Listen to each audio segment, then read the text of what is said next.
So, okay, this is the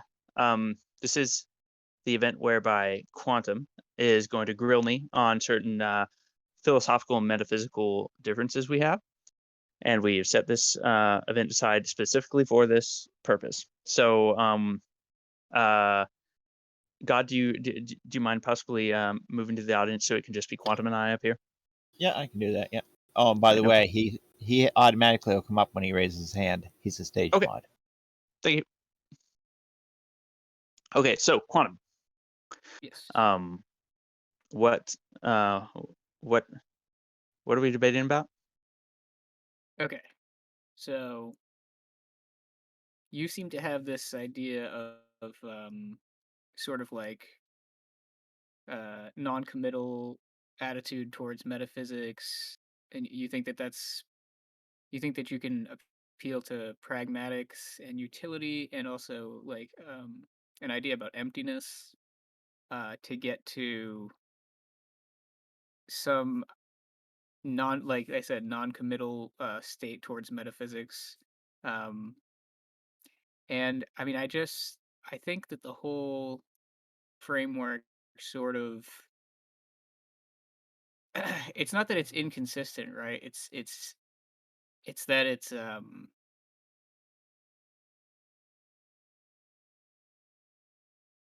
sort of like employing concepts that it says it's not employing, if that makes sense. All right. I think Um, that's the best way I can put it. can you okay, so I think I understand why you say this. So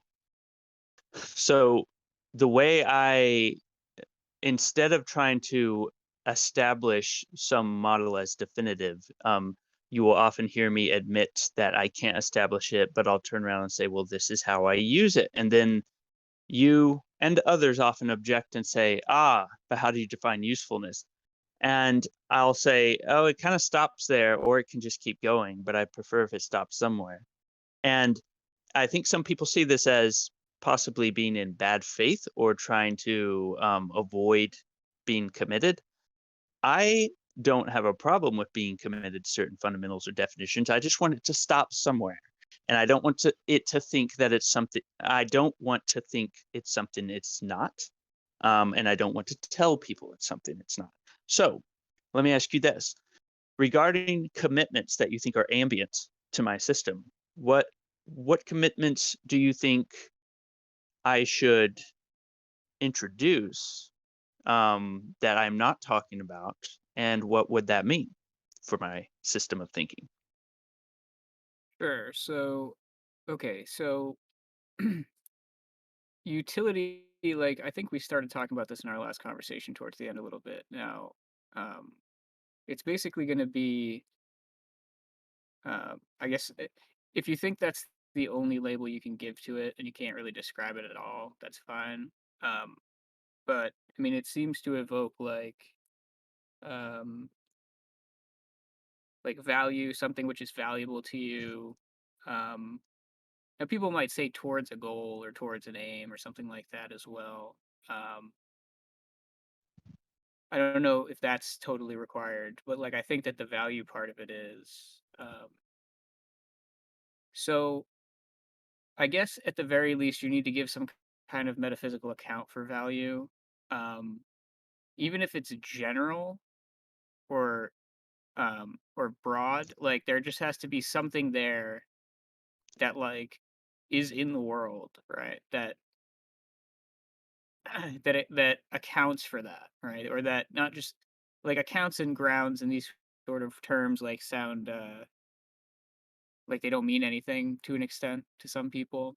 Um, but it's basically that you seem to want to say there's nothing there at all.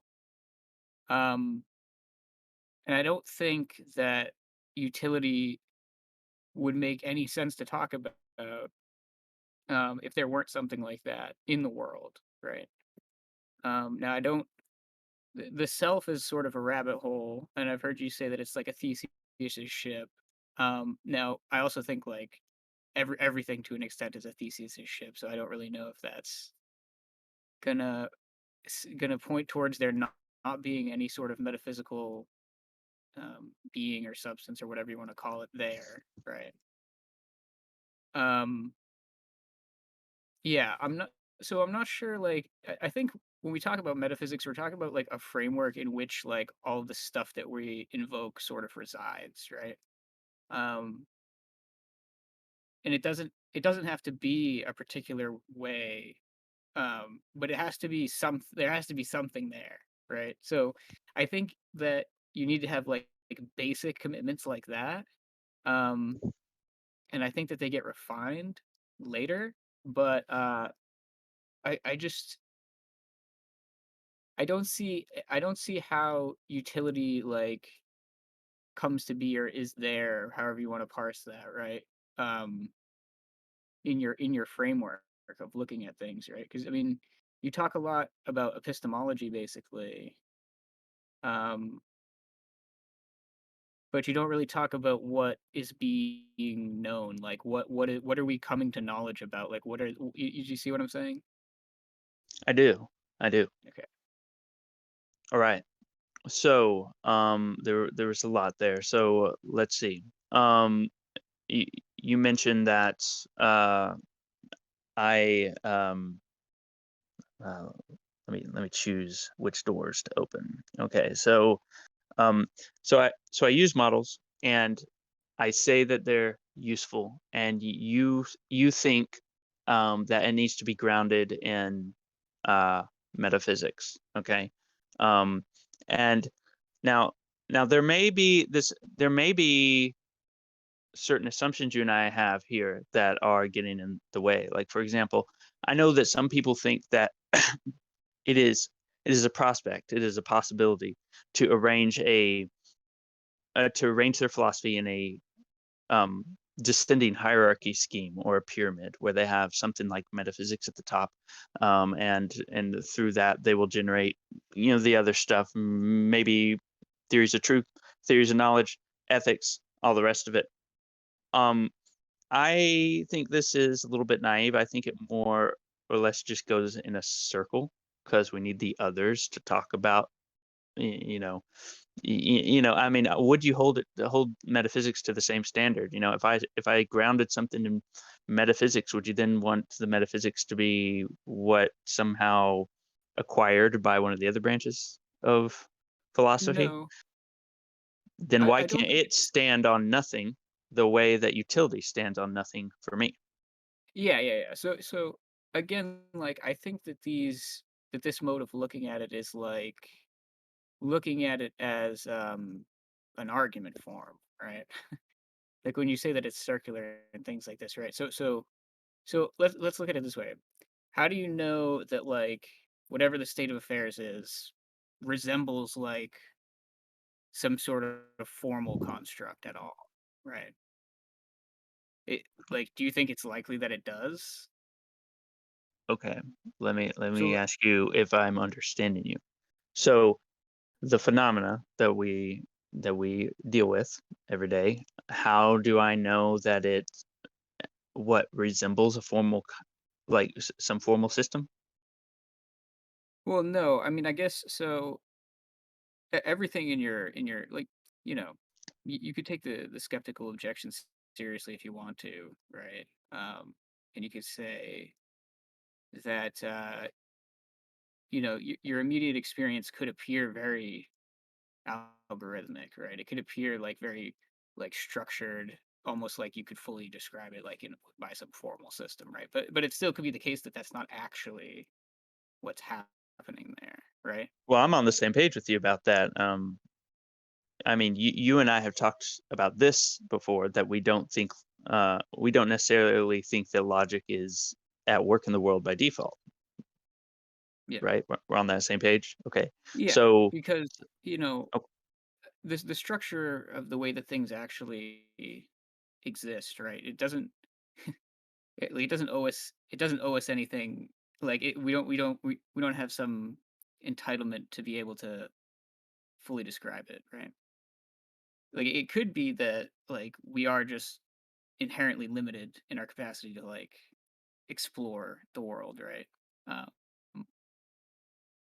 And it could be that, like, Yeah. because we're part of the world, right? Like, we're inside the world, like, to an extent. Like, I think most people would accept, like, some cashed out version of that, right? Like, whether like, unless you don't believe that there's an external world, right? So there's going to be like commitments like that that seem very basic. Uh, Okay. um, when you're starting from like this strict um like tabula rasa type of epistemological building from the ground up that you seem to be doing in a lot of cases, right? Um, there's going to be basic assumptions that you have to make before you can say anything else, Okay. All right. Um, okay. right? Would you What agree with is that? you can yeah, you can I mean, you can stack me up with whatever assumptions you want. I'm just Well, going let's to just say like treat let's say them as disposable as I do anything else. And I am also going to ask you, at what point will the assumption stop? I mean, I'd say that like we're looking at it like I said from the ground up here, right? So we're saying like we're starting with no assumptions. Okay. And then we're asking like which assumptions like need to be made before we can do like things like what we're doing now, right? Does that make sense so Yeah. far? Yep. Okay. So yeah, Um, the okay. cogito is obviously something that people talk about a lot, but like we can just say that that's an assumption, like right off the bat, like that we assume our own existence. Um, Now, what that means, right? um, we might not have a complete picture of, right? But that doesn't mean that it has no meaning to it at all, right? We would still say that um, it could that statement could have some meaning to it, right? It's not just symbols, right? It's not just an arbitrary proposition or a letter or something like that, right? Um, which is why, in a sense, like even from this first assumption that we're making, we're not we're not assuming that the world works like an argument, right? Or like deductive logic or the rules of inference, right? Um, it's something else. It's like we're importing meaning immediately, I think. So and what that's going to allow us to do is then like speak things. Like we're going to be able to we're going to be able to uh hold something to be the case, even if you take like a deflationary theory of truth, um, just to be able to make a statement. And it's like, okay, well, the truth value is just the statement basically or whatever. That's fine. But like, there's the example I was bringing up the other day about when all you have are the symbols and the connections between them. Um, None of it actually means anything. Um, you don't know what any of the symbols represent, right? And you can't deduce what they represent from seeing the picture of the symbols and their connections, right? Right. That's right. So Yeah. yeah, Yeah. so I'm gonna say that's It, metaphysical right there. I'm gonna say you have to immediately start to take on board metaphysical beliefs, like what the that there are things that the symbols are supposed to mean, right? Or that they point to, or that they're about, right? so the way I think about it is this is, um, uh, you teach me the Arabic numerals before I know how to use them. You even make me drill the flashcards and learn my multiplication tables. I have no idea why they're useful. And then you show me how it magically just kind of predicts stuff in the quote real world. Okay. And so now it is grounded, and made, to me, useful is the word I'm going to say, but but you're going to say that it's grounded metaphysically. To me, the only excuse for making up all those symbols was to use it. But so you're saying that it's grounded metaphysically. I'm saying just take the number one, okay, and say that that represents some phenomena, okay, in this scheme that we said of arithmetic. So it's a it's a symbol that represents phenomena, and we've defined it. But if we remove the symbol, it's kind of implied that we get rid of that definition. And so what is the phenomena that we're representing, if we've gotten rid of the symbol, you know? Do you see what I'm saying? Sure. So yeah, there's a so with numbers, I guess it would be more similar to just saying like, yeah, you have the Arabic numerals or whatever, and you don't know that when I write two down in Arabic numerals that describes like if I was to bring you like two like of something, if I was to bring you like two apples, right? Mhm. If all you have is a symbol, then it still doesn't have any meaning. It just has relationships with other symbols that you're writing down, right? So you could do a math test, you could you could write down all the ways that these symbols correctly relate, like within the context of the system, but you don't really have insight about how they're useful unless like like so you're tacitly saying like, look, I go out into the world and I show you things, right? Um, so that's like in a sense that is like metaphysics, right? Like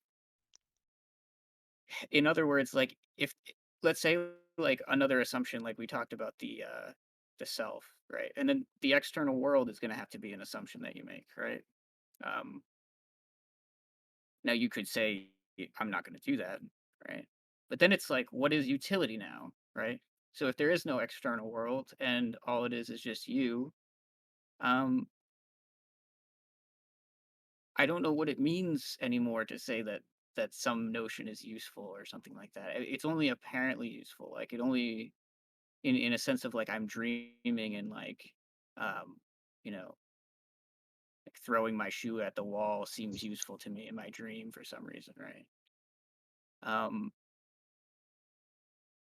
All right. so Yeah, so it's like, what are you learning, right? If the external world doesn't exist and it's all just a hallucination. Okay.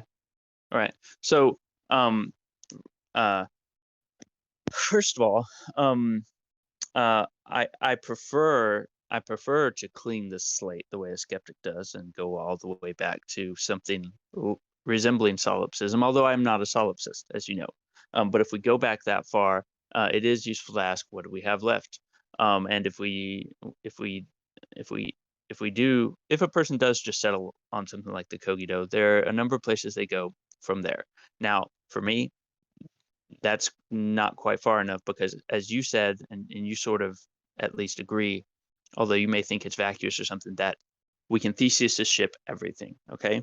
To me, this is significant because we can thesis ship, so to speak, everything, but we can't really establish anything. So, so, so, noticing that the identity of something is actually not intrinsic means that maybe we know how to handle phenomena now. Now we know to stop looking for things like essences. Stop opening the babushka dolls forever looking for this glowing holy grail. Just use them, uh, and and and also don't do this with yourself. If you can thesis ship yourself, then okay, then it means you can use the cogito. You can say, "I think, therefore I am," but you no longer have to be fooled into thinking that there's some inherent reality to that. Now it's something useful to you, like a straight line or a number. Um, Yeah, I mean, some now let people do object to the idea, and they say that like the self is almost one of those things that's like impossible to thesis and ship. Now, I don't know if I'm going to like say that, right? Because Okay. like Well, I can, I'll just ask them what it is. Yeah. Okay. Great. Tell me what the well, self it's is. just in the way that they, in the way that you experience like there don't seem to be, or in a sense like doesn't seem to have boundaries, right? Like just the uh there's boundaries to your vision and things like this, right? Um,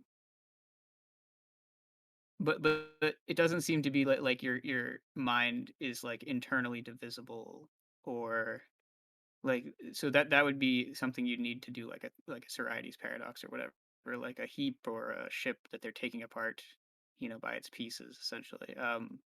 And some people will say that the mind is sort of this indivisible thing.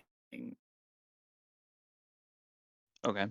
Yeah, I But understand that that's a very difficult issue to, um, for people to sort of partition. How to chop up the mind, how to define it, how to categorize it, um, and you can do that for And I'm saying the only excuse to do something like that is towards certain ends, as long as you know that um, they don't have that internal essence that people are always looking for.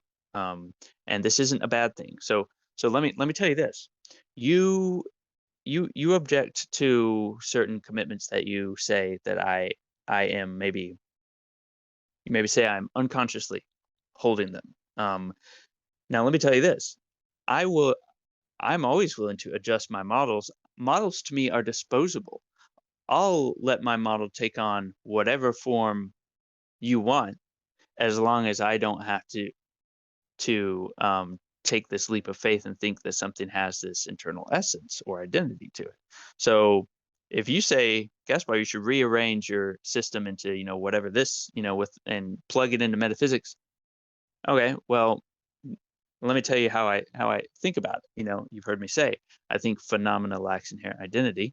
And so uh that extends to myself, that extends to categories and definitions. And so what do we do now? Well, now we no longer have the burden of looking for absolutes. Now we can just put these things to use. And to me, when people, I want to use some examples of how often, in my view, that this problem manifests. Let's say you have an artist or a musician, um, and they decide they want to play within a certain genre. See, to them, they think that this genre has a certain essence or identity they want to replicate um, instead of actually, you know, playing the music that they want to play. They're going to engage in this contrived idea of an identity, and so what they what they do will possibly be played out. And I'm just using this as an example to say, um, if we do not understand that our categories, the operators between those categories, and our entire models are just sort of like these street signs or these placeholders in phenomena that don't have inherent identity. If we don't realize this, then we will always be looking for this inherent identity in whatever we do, and therefore we will be confused by what we're doing. Um, you know, So I, well, can and you so okay, what? can you give me like a sort of like summary of what you mean by like what inherent identity would mean, like if there were such a thing? Because I don't take essence very seriously. And like when I think of identity, I'm probably thinking about it in different terms. Yeah. Um, So so so yeah, yeah, yeah. So like my favorite example, because I think it's very relatable, is a geometric point. Because if you've ever messed with 3D modeling software or anything like that, you can try to zoom in on in the corner of a cube to look at where a point is, or in 3D modeling software, it's called a vertice, and and it just kind of like eventually starts moving around because it's not actually anywhere. The point is only somewhere at a certain scale, and so my and so it is you know, there is not going to be this box you open up inside the point, and you will discover this sort of platonic essence of pointness. What you'll get is stuff for other stuff. So people might just come up with other identities where, like, if you say, what is 1/2? I might say, oh, 0.5. Okay, that might be useful to do. But if you ask me what in the essence of something is, or the actual being of it is, and I give you that stuff, I give you synonyms and reword it, that's not sufficient. So it's okay if we change the format because that is very useful. In fact, in math, we have to switch the format in order to perform certain operations. But if we're talking about being and existence and we think we're getting somewhere by just rewording things, that's foolish. And we could argue that without doing that, without just reformatting things, what can we do? You know? And So yeah, so, this is y- where my main argument I think comes in, right? When you say this, right, and you said before like signifiers aren't like other signifiers unless you state it or something like that too. Um, so if you're saying that like all you can ever give about terms are synonyms, right? Or like other words or um this is like what I was talking about at the beginning, and it's like the dictionary example that I gave, where you treat every word in the dictionary as a node in a graph, and you connect it to all the words that are in its definition. mhm. And like if you're just looking at that tree of information about how all the words are interconnected with each other in the dictionary, that on its own that doesn't have any meaning in terms of being able to figure out what each node on the graph means, right? You'd have to like at least sprinkle some in somewhere, and then maybe you could figure out the meanings of other terms from that, right? Now, I don't see like a willingness to do that when you're saying what you just said before. Um, I it seems like at the end of the day, like you're just saying that like none of the things that you're saying like mean anything, and that's kind of like bad. Like I feel like you don't want that, right? Even just coming from a pragmatic standpoint. Um, so I don't know if it's like so I don't know what you see a problem with in like committing to certain things about just like say like things like there is a world, right? And when you start to like develop a framework that includes metaphysics, like then you can sort of say like where that's coming from instead of just treating it as like writing on a piece of paper, right? I guess if that makes sense. Hmm. Let's see. Okay. So I think I understand what you're saying. So to to to reword your thought experiment to make sure I understand. Let's say that we made, I don't know, maybe one of those like mind maps of a spatial, uh, this word's connected to that word and that word's connected to that word or whatever. Um, and a tree diagram of everything in the dictionary. And some may reference each other, some may go in circles, some just may go in lines and stop somewhere. And you're saying, similar to what we said about math, you're saying if someone doesn't know anything about that, then they can't deduce or figure out rationally what that stuff means. And so I need to be shown, I need to be shown like in a kind of a posteriori way, um, what they mean. And then it will make sense. And and it sounds to me like we're just saying that when you yeah, I mean, what are we gonna say that this grounds it to the quote real world? No, no, no. I mean, what it is saying like what you're doing when you're quote unquote being shown, right? Is like you're just making the assumptions that I'm talking about, right? That's how you get that, right? A lot of it is non-inferential, right? Like when we learn languages like as children, like we're not really doing it in a structured way. Like people say kids are sponges, right? You do it in a Yeah. very unstructured way. Um and yeah, what it is it's a process of like actually making like you so what did I think what I think it comes down to is like you do have sort of like metaphysical beliefs that like look, if you think other people are real, like then you have metaphysical beliefs. Like I mean, I don't think no look, somebody could be like edgy and kind of own that position. But most people, if they're being honest, like will say that they think that other people are real, other minds are real, and whatever, however you cash that out, that's a metaphysical commitment, right? Yeah. Yeah. So I don't walk around thinking that um everything can be thesis shipped. But when when I sort of engage in philosophical thought, that is what I use. But um that being the case, I don't see the problem take as I said, I don't see the problem taking on the commitments that you are saying I should take on. I just want to know, like, I want to know two things. Am I going to be asked to to think there's some internal essence or identity to these commitments? And when Oh, will the probably not. commitment stop? Exactly how many commitments do I need prior?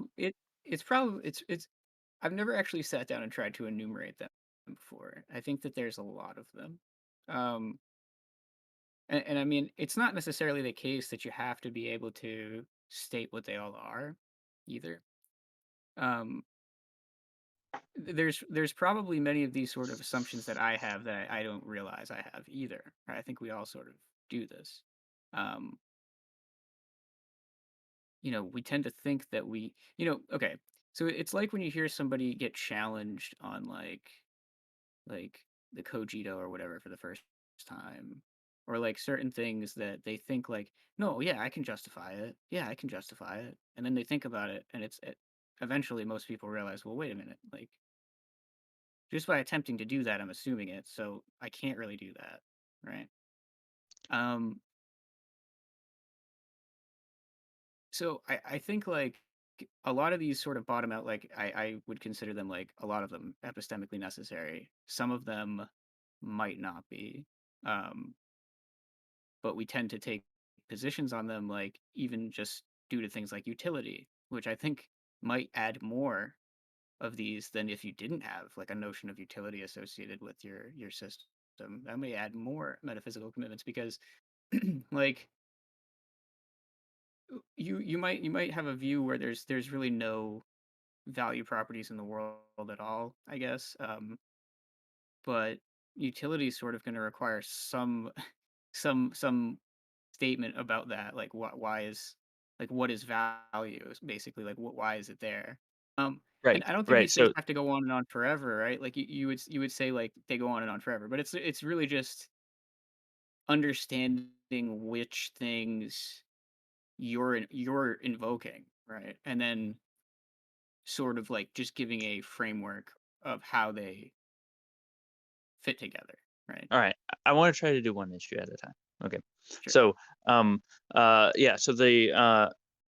so regarding utility and prior commitments. Because I think utility, uh, the idea of utility that justifies the idea of logic, since I think both those things are fabrications. Um, I could be convinced to add more fabrications if um, if it reliably does what I want it to. Um, However, to me, this is a strength because it allows me to these value statements you're talking about. Other people who talk about value statements in philosophy probably argue against other value statements that they don't like. Since Yeah. I think they're all fabrications, I'm okay with any of the value statements you come up with based on the context. So what is a fabrication, right? Like what what is it? What is if they're fabrications? Do you just I mean, is that just another word for they're not really there, or is it Yeah, it invoking means I somebody made who's them. doing a fabrication? Yeah, I mean, it means we made them up. Right. So then we had to. So yeah. So there's at least like agents with the capacity to make things up, right?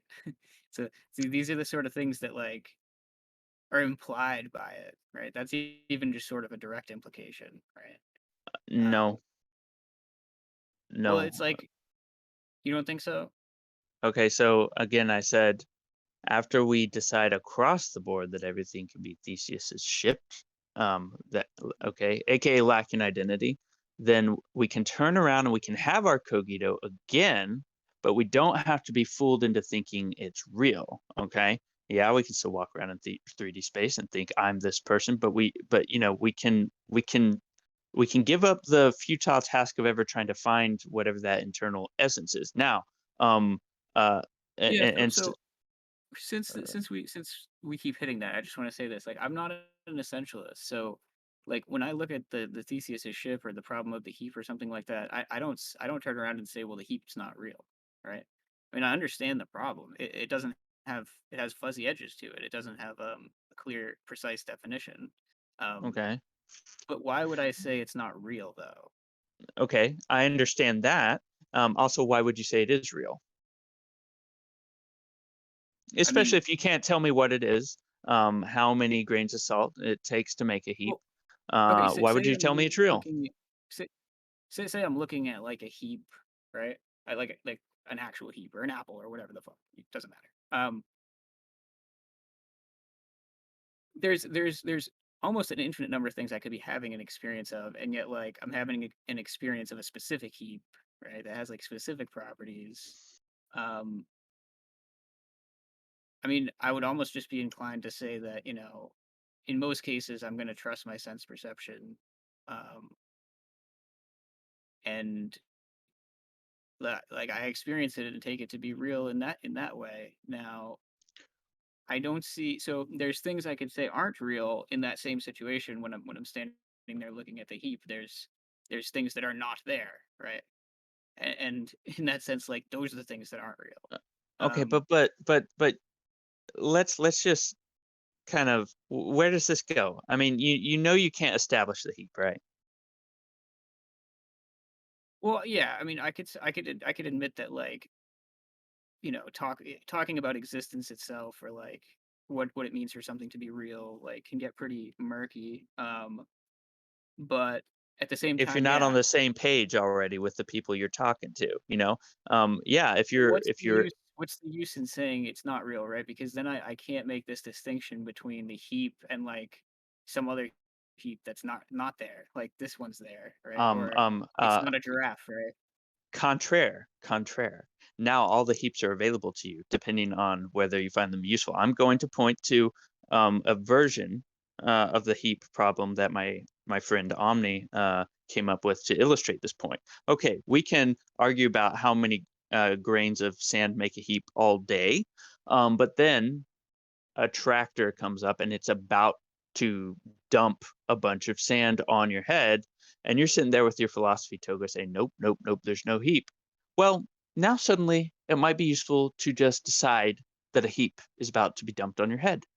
Um, and in another scenario, maybe there's some other reason to believe in a heap that is a different number of grains of sand. And so this grounding it in context, informally so that we don't get too bogged down with the other definitions that we can't defend, will help us actually put this idea to use so that we no longer have to worry how many grains of sand make up a heap.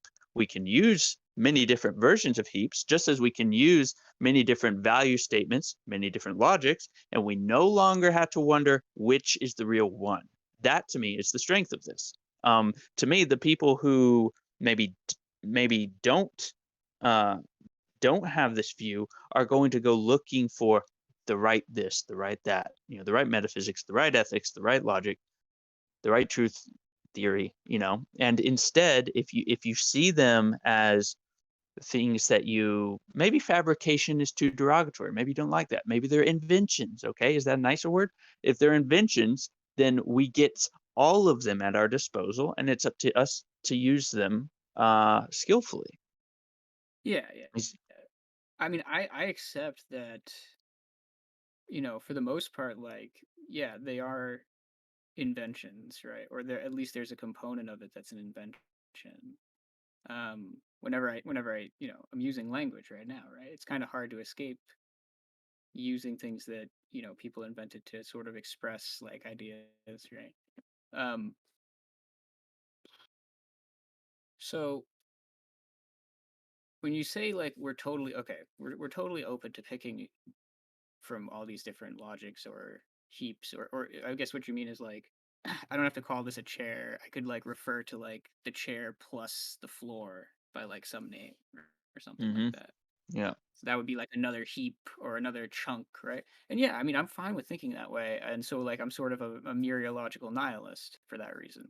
I do think like everything is like interconnected in the world, um, physically, right? Um, and so that's not really I don't have a huge problem with that, right? But then it's like so I think when you're analyzing statements, once you've accepted like a logic and you're analyzing statements and things like this, like you still have to import like that meaning into it, right? Um, and that's going to come from things like, okay, like we call it a heap, right? And it means something. It just doesn't mean an exact number of grains or something like that. It means something else, right?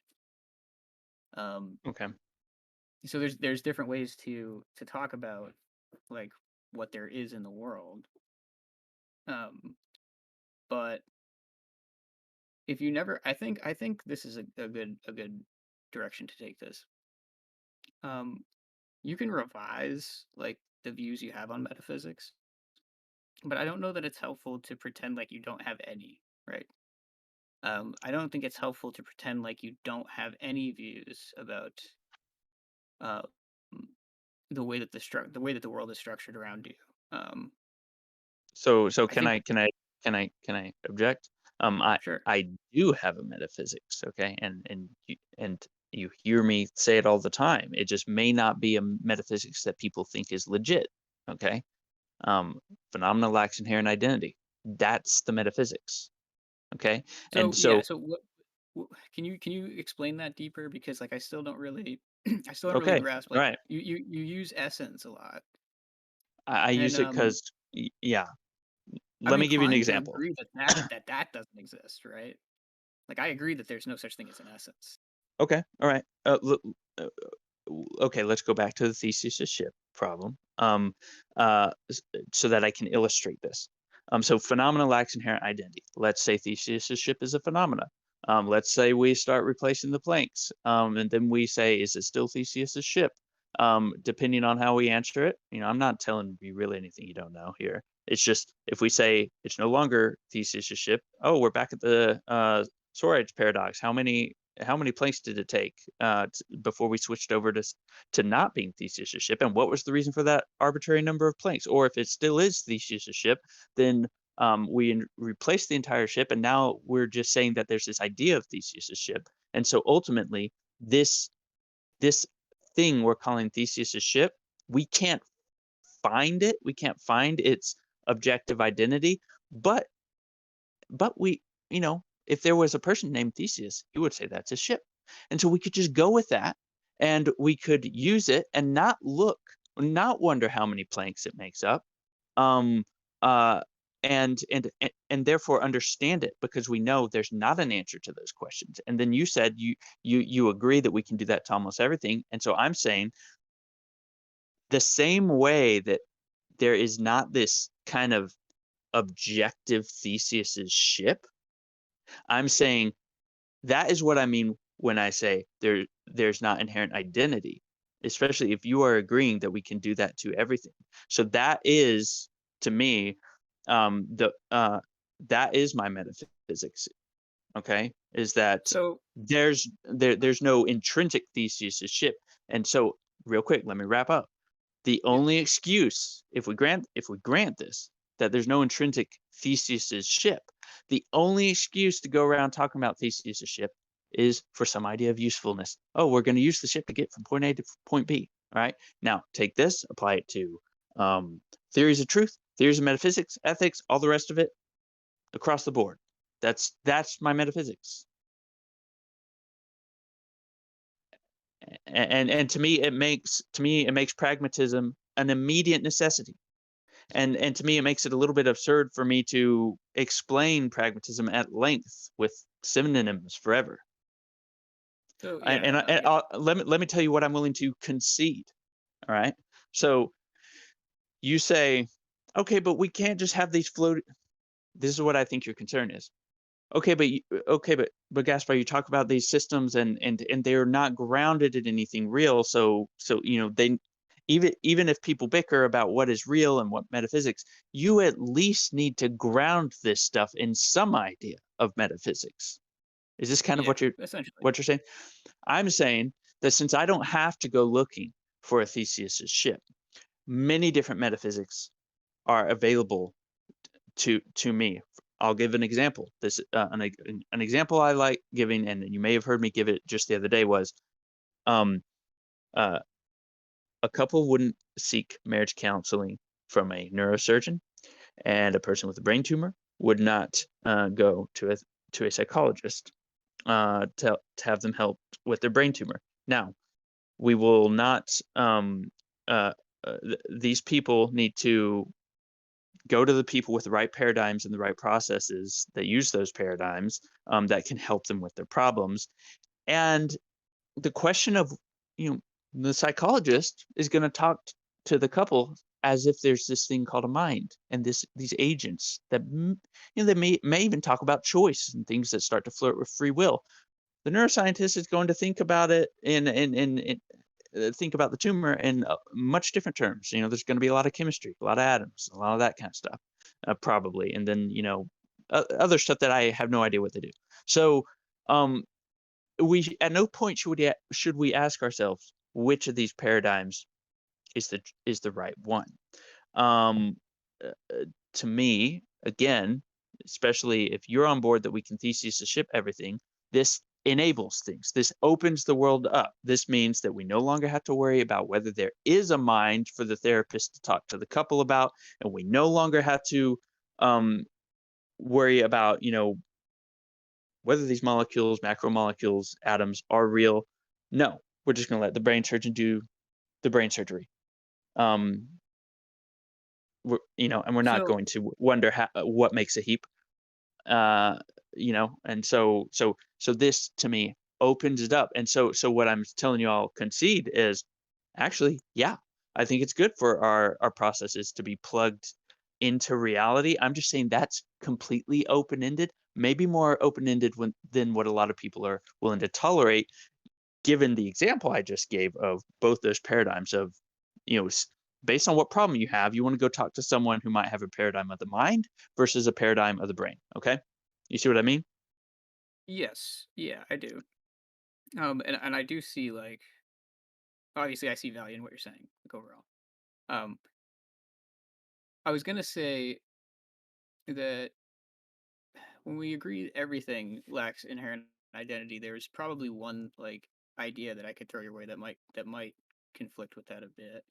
Um, Okay. so there's an idea of looking at metaphysics as sort of like totalizing totalizing statements about everything. Um, so if I don't know if you can Theseus's ship all of reality. I don't know if you can Theseus's ship the whole, right? Because like I said, I'm a meteorological nihilist, so like I don't think that there are like proper parts to the world, right? I think everything that exists is like, connected, or you could say like causally connected, but I probably don't even invoke that sort of idea, but it's really just like connected, right, physically. Okay. I had to jump in and ask you a question. Yeah. My categories and taxonomy of philosophy are a little bit lacking. I complain about isms, but I know they're useful sometimes. What is a mereological nihilist? Yeah, yeah. So it's somebody who doesn't believe that the world has parts to it, strictly speaking. Okay. Okay. All right. Mereology is like breaking parts down, or wholes into parts, basically. It's the study of like wholes into parts, or parts Okay. into wholes, or whatever, All right. So whichever way you it's want to so look at it. so it is so it's not very friendly towards reductionism then, is it? My view? Mereological nihilism. Oh, no, I mean, I wouldn't say it's very like I so reductionism in the sense of like materialist reductionism. Yeah, Um, yeah. no, because I mean, for me, that all leads to something that resembles like what a mereological nihilist would talk about. Um, so no, I don't think reductionism is a problem. Um, I think there's a sense in which people still kind of think like in Newtonian physics, right? Which is like everything is these little balls bouncing around. Um, and that's not really like what physics looks like anymore. Um, so we're not just zooming into the balls to find the smaller balls anymore, you know. Um, there's just like a much more I think the picture in physics now is much richer than it was like I mean that was a very long time ago that was the picture. But um I think people still have that image in their head. Hmm. Um, so I when I think of reductionism, I don't think of like really breaking things into like pieces, right? I mean, you might Okay. talk about like yeah, good. Oh, no, no, so okay, so I think I understand what you mean about mereological nihilism, and I wanted to just make sure that we stay on track with where we're going with that. Okay, Um, sure. Yeah, yeah. so the idea is just that like if you know if you look at reality as a whole, or like if you look Mhm. at what exists, at everything that exists as a whole, I don't know that you can thesis ship that, right? Um, Okay. I get that like it's something that applies to our concepts to a large degree. Um, but yeah, Okay, so, at the same time, you'd agree we can't even know reality enough to what, even categorize it, define it, talk about it in a meaningful way, right? So, I mean unless you object to that, I'd say then, that's gonna come before we even try any thesis or ship stuff with it. sure, yeah. Again, I think like we can talk about it in a meaningful way, like to a point, and then we can sort of make like aesthetic preferences that later. But like that doesn't really matter. I guess like just the idea that um, like again like very simple ideas like that there is an external world like seem very uh necessary to your view of pragmatism, right? Like so when like you give the example of the psychologist and and you say things like we just don't need to worry about the heat problem, right? And it's not like I think we should just waste all our time on it, but um it's important to think about those things so that you do get like a sense of meaning about what these the terms that we're throwing around like actually mean. Like the psychologist like needs to have meaning in what they're saying for it to be useful to anybody, and so does the neurosurgeon, right? Like they need to have an understanding about something that actually is there. I don't see how it could ever be useful if that weren't the case. Yeah, and any reasonable person would think what you're thinking, and yet, if I ask you too many questions about meaning or what is actually there, it's just going to lead to further questions. And so, I would say, instead of, well, what do we do in this situation? Instead, recognize that we can thesis ship all this stuff like meaning and what is actually there, and now, all the different versions of the heap are available to us. We no longer need to worry how many grains of sand make up a heap. We now get to adjust the number of grains of sand that make up a heap according to the types of problems we are trying to solve. And then you say, oh, well, what's the problem? You're going to, the problems we're trying to solve, those are going to have hidden commitments or enthymemes that you don't want to talk about. No, it's not that. It's not that I am evading commitments. It's just that I know it's going to go on forever.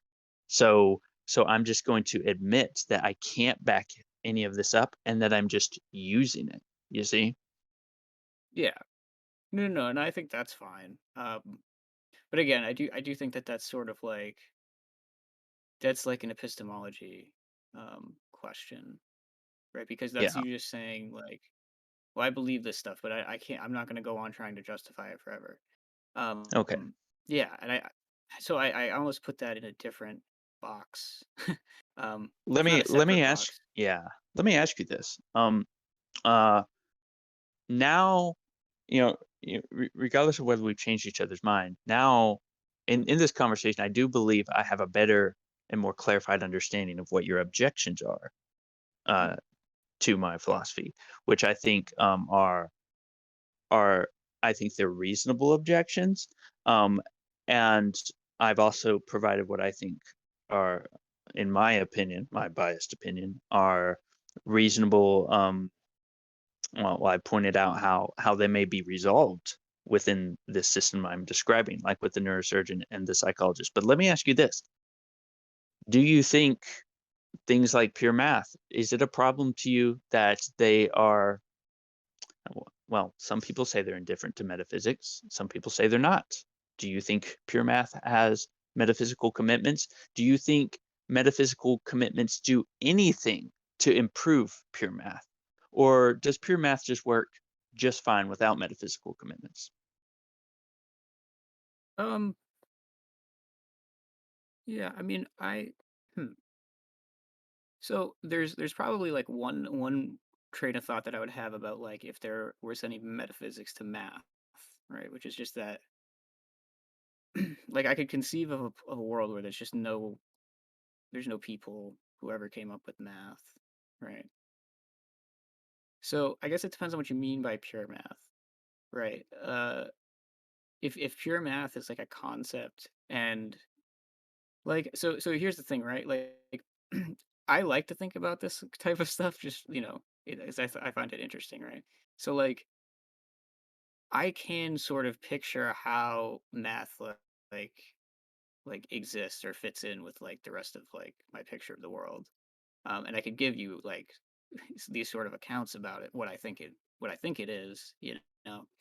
Um, but I mean, somebody else could have a totally different view on that and still use the same math. And so, like, if that's what you're asking me, then no, I don't think you need like strict metaphysical commitments to use math or to have pure math. But I do think Yeah. that like there is probably uh, what we'd call a metaphysical um, explanation for math in some way. Okay. That. Um.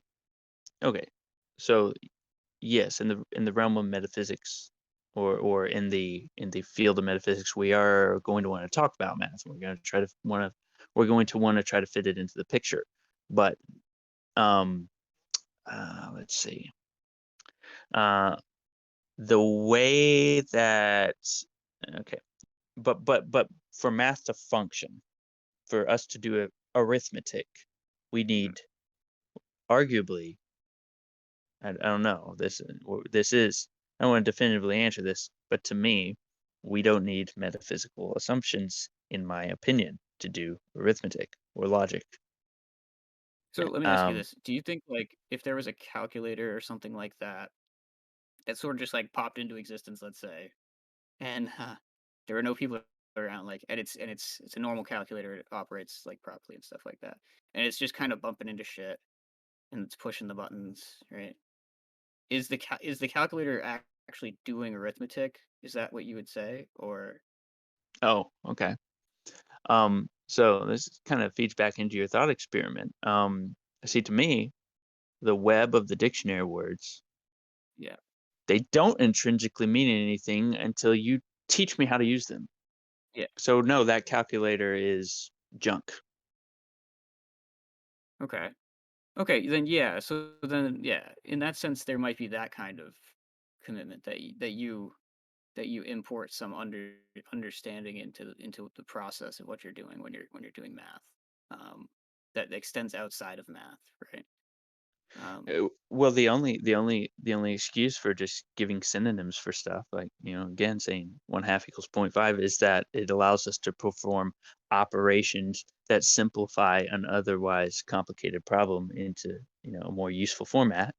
Um, yeah. Well, I would just think about how visually you have to teach like a kid how to do fractions and stuff like that. Like if I just wrote point 0.5 or 1 divided by 2 on a piece of paper, and you had no idea about anything to do, like maybe even like like how the symbols relate in other ways, right? Like some other math like relationships or whatever. Like you're not really going to have an understanding of the concept of a half, right? Yeah. So Yeah. No, I understand. Uh, I understand they have to represent things, um, whatever those things are. I'm okay with talking about things.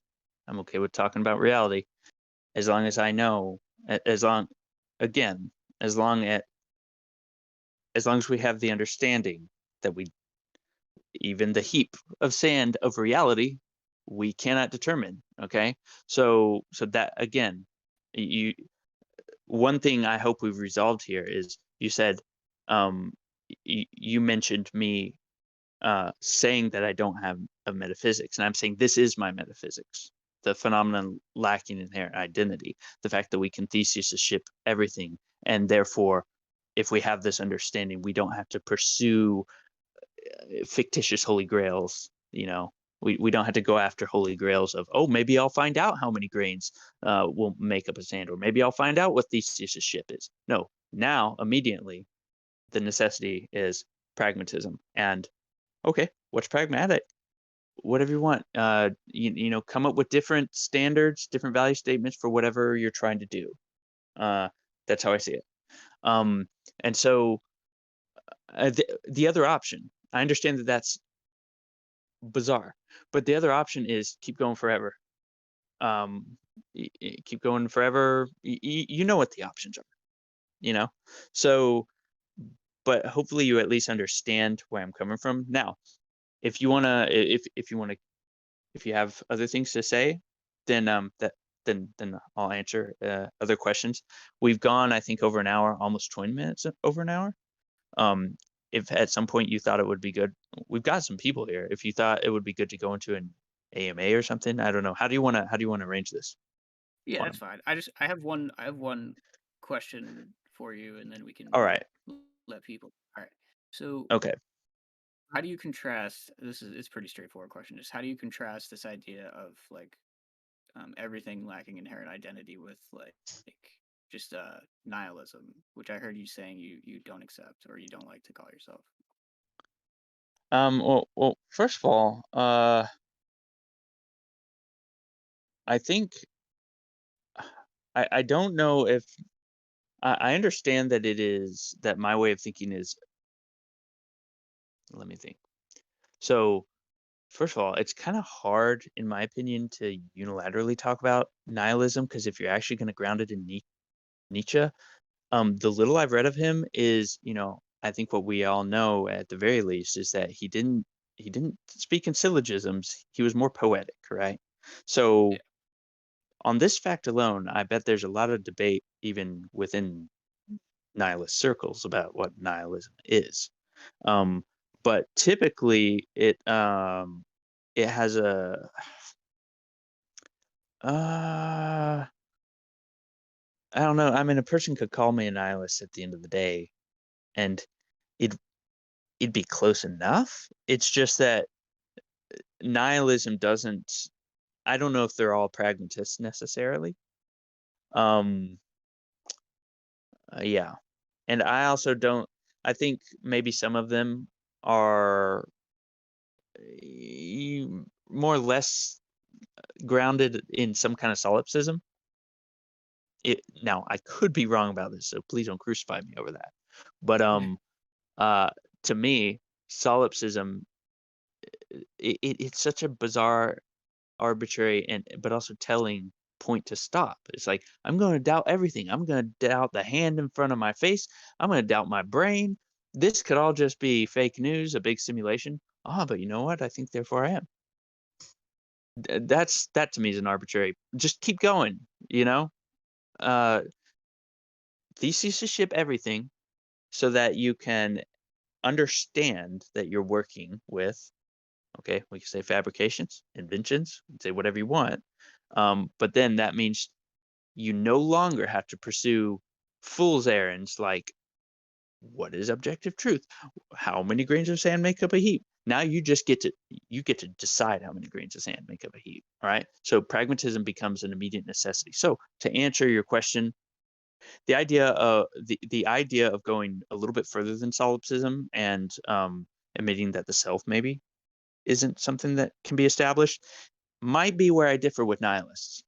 Probably would be where I differ from nihilists. So, does that make sense?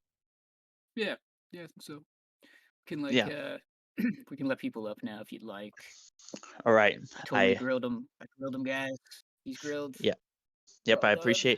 I appreciate the grill. I'm sizzled. Um, now, if anyone wants to come up, or ask either one of us questions, um, raise your hand. Um, I guess no. Well, okay. Yeah, I'm gonna bring up Duvid. All right. Let's see. Paste and shift pill. All right. What's up, Duvid? There's a lot of background noise where you're at. You sure about that? Do you hear it, Quantum? My background noise? I hear it plenty clearly loud enough. This is funny. I'm just reading the comments. I could plug in my microphone, but I don't think I have any background noise. If maybe it's something All else right. causing it. That's all right. So what's your question? Yeah, I'm new to the server. I only caught the end of it. I was listening to the nihilism, and I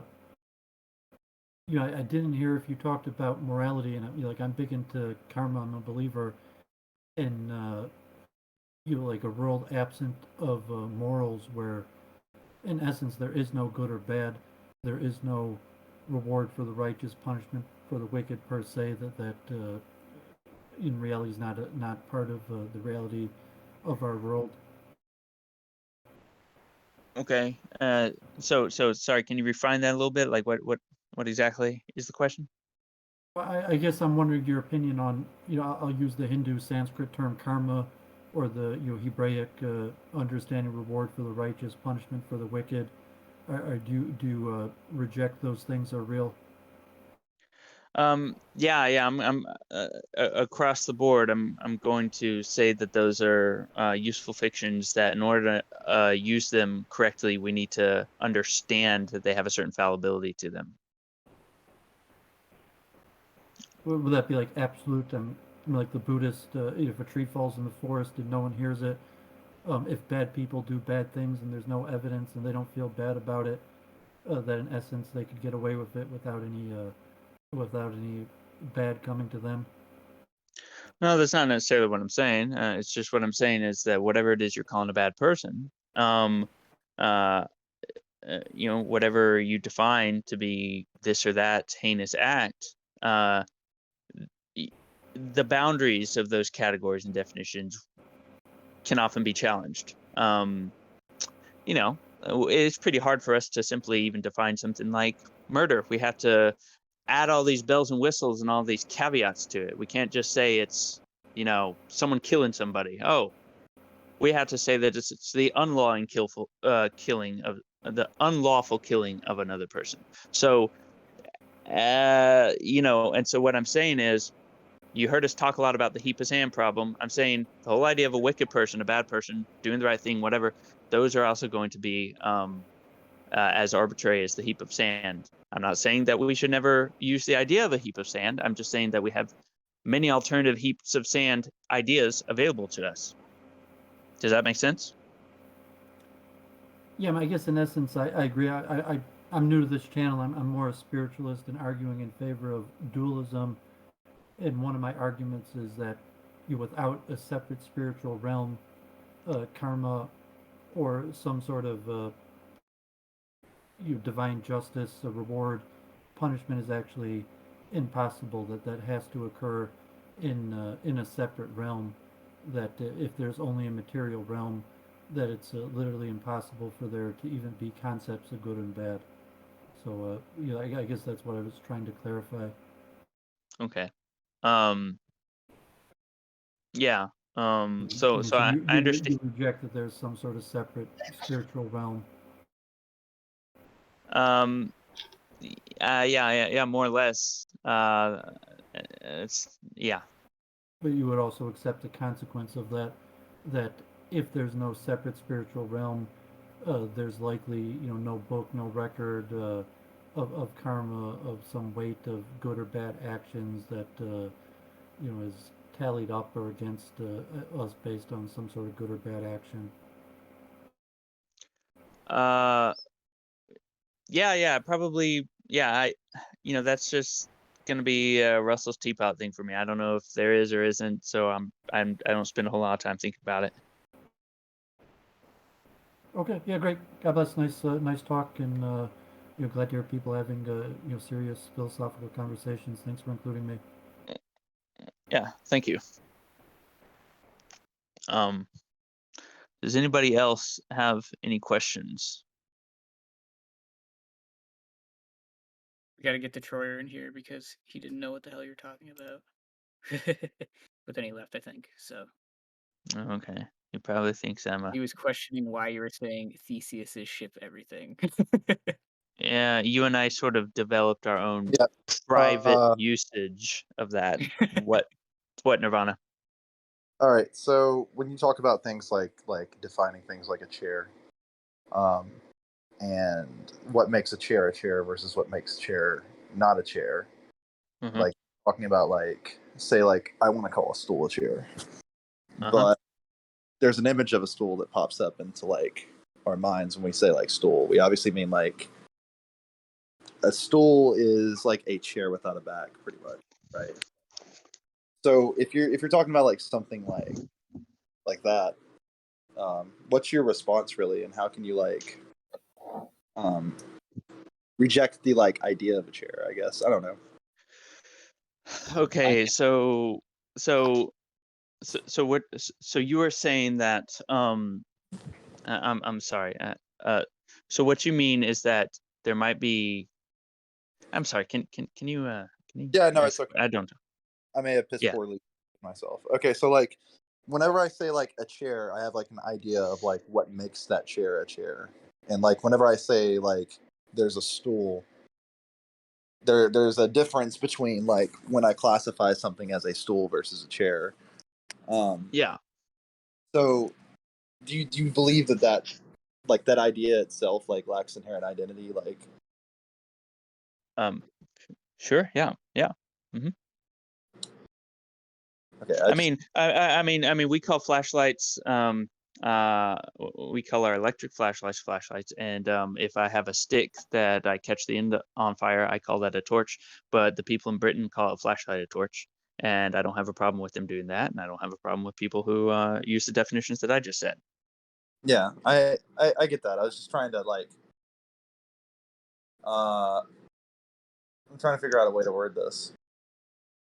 It just feels like whenever I say this is what makes a chair, the chair has a back versus a stool becomes a stool when it doesn't have a back. Right. I guess that becomes why is that the case? But I don't think it changes that it kind of is just is the case. I don't know. Let's see. Yeah, it's kind of like there's vehicles, there's cars, and then there's motorcycles. You could just say that a motorcycle is a car, but there's significant reason enough to treat them as something different. They're like the two-wheeled car, so maybe we'll just call them motorcycles. That to me is like the chair and the stool. Well, Right? a stool can also reference, something that came out of the back end. Okay. Yep. Stool. Very good. All right. Well, what I was trying to ask basically was just if everything lacks inherent identity, is that just an identity that we ourselves have prescribed to it more so? Like the stool. Yeah. The stool and the chair and the torch and the flashlight. Yeah. Yeah, I think so. Mm-hmm. Okay. Because there's the issue I said of math. Math's useful, and it's okay for us to say 0.5 equals 1/2. And it's okay with logical statements to say that a bachelor is an unmarried man. But if you actually want to like investigate like some kind of internal existence of the Bachelor, or you want to get away from some kind of theseusship and you want to know what the Bachelor is, you're like, no, what is actually, what's like the essence of a bachelor? And I tell you he's an unmarried man. All I've done is I've reworded it for you. You could have done the same thing. What's an unmarried man? A bachelor.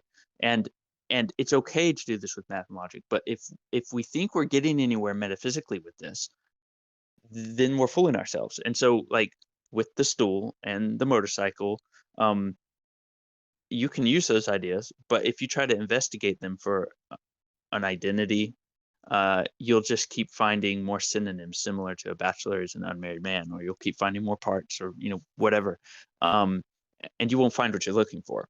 And so you shouldn't even look for that, in my opinion. You should just use these things, just like you will not find what you're looking for if you look for the answer to the heap problem. Just use the idea of heaps when you need them. So use the stool, use the chair, use the motorcycle and the car, and what have you. But don't go looking for answers to these things, to what is an actual stool. Is there an actual stool? No, you shouldn't ask that. There's just as much an actual stool as there is an answer to the heat problem, or an answer to the theseusship. Yeah, What? versus if I was just to like make up a word and be like, that's a right? Like, Yeah, it's just as valid, basically. I see what you're saying. yeah. So That's not a hope school. That's a blah, blah, blah. yeah. Hopefully quantum, I think your concerns were legit, because the reason I brought up the math problem at the end, the do we need metaphysics to do pure math, because that is kind of a challenging area. But at least with the other examples I gave, psychology and neuroscience, well, those may possibly rest on certain metaphysical assumptions, and so I understand why you would say that those are necessary. But then we can, the pure math is like kind of this wild west, and no one knows, to my knowledge, of where to place it metaphysically. But at the very least, I feel like I understand your objections more, and I feel like maybe after you asked what I mean by phenomena lacking inherent identity, I feel like I was able to give some clarification of what I mean by that maybe you understand more. Do you have a better, at least whether you agree with it or not, do you have a better picture of why I think this now? Yeah, I do. Yeah, I'll have to keep Even if you thinking think it's about a it. cockamamie scheme, you may think it's a cockamamie scheme of fake news, but you at least maybe know why I think it. Yeah, and I think Okay. then I can contemplate the reasons a bit more. Um, it's nice that we get a little bit further each time we have these. So Yeah, and you can, next time it'll be even like more of like a grill session. yeah, you can always come back and grill me. I like being made to articulate my ideas, so this is fun for me. Uh, so yeah, it's been a lot of fun. Does anybody else have any questions? Any hands? Nope, nope. Okay, I don't see any hands. Oh shit! All right. What? Hey, Gaspar, did your Oh. thesis ship the bitch and dump her ass on the sidewalk? I didn't know he had any amount of trolling in him. I like that. I look forward to pessimistic idealism. I don't remember what the date was, but I look forward to our talk. I hope it's going to be dank. I think it will be. He's gonna Um, thesis his ship all over you. So how should we fry that crow up for you? I don't know, man. But Wait till- so okay. If there's no one else who has a question, I want to thank Lord Pasta. Thank you for recording, and I want to release you of your recording